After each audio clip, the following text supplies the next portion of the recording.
ಕೊನೆ ಚುನಾವಣೆ ಅಂತ ಹೇಳಿದ್ರಿ ಸರ್. ಕೊನೆ ಚುನಾವಣೆ ಅಂತ ಹೇಳಿದ್ರಿ. ಮೋದಿ ಅವ್ರನ್ನ ಹೊಗಳ್ತಾ ಇರೋದು ನಿಮಗೆ ಮುಳುವಾಗ್ತದೆ ಅಂತ.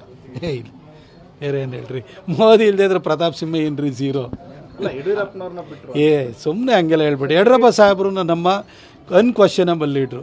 ನೋಡಿ ಯಾವಾಗಲೂ ಉಂಟಲ್ಲ, ಎಷ್ಟೋ ಸರಿ ಏನೇನೋ ಬೇರೆ ಬೇರೆ ಥರ ವಿಶ್ಲೇಷಣೆಗಳು ನಡೀತವೆ. ಯಡಿಯೂರಪ್ಪ ಸಾಹೇಬರು ಪಕ್ಷವನ್ನು ಈ ಮಟ್ಟಕ್ಕೆ ಬೆಳೆಸಲಿಲ್ಲ, ಕಟ್ಟಲಿಲ್ಲ ಅಂತಂದಿದ್ರೆ ಇವತ್ತು ಬಿ ಜೆ ಪಿ ಎಲ್ಲಿರ್ತಾಯಿತ್ತು? ಅವತ್ತು 1983ರಲ್ಲಿ 2 ಸೀಟ್ ಇದ್ದಿದ್ದು ಬಿ ಜೆ ಪಿ. ಅದಾದ ನಂತರ ನಮ್ಮ ಮೋದಿ ನಮ್ಮ ಯಡಿಯೂರಪ್ಪ ಸಾಹೇಬರು ತಾನೇ ಪಕ್ಷವನ್ನು ಕಟ್ಟಿದವರು. ಇದ್ದವರು ಒಬ್ಬರನ್ನು ಕೂಡ ಬಿಟ್ಟೋದ್ರು, ಒಬ್ಬರೇ ಏಕಾಂಗಿಯಾಗಿ ಪಕ್ಷವನ್ನು ಕಟ್ಟಿದರು.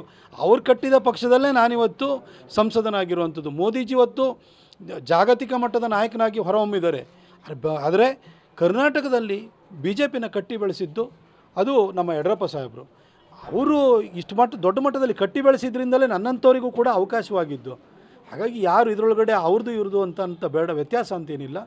ಕರ್ನಾಟಕಕ್ಕೆ ಯಡಿಯೂರಪ್ಪ ಸಾಹೇಬರು ಒಂಥರ ಮೋದಿ ಇದ್ದಾಗೆ, ದೇಶಕ್ಕೆ ಮತ್ತು ಜಗತ್ತಿಗೆ ಭಾರತದ ಅಗ್ರಗಣ್ಯ ನಾಯಕ ಅದು ಮೋದಿಜಿ.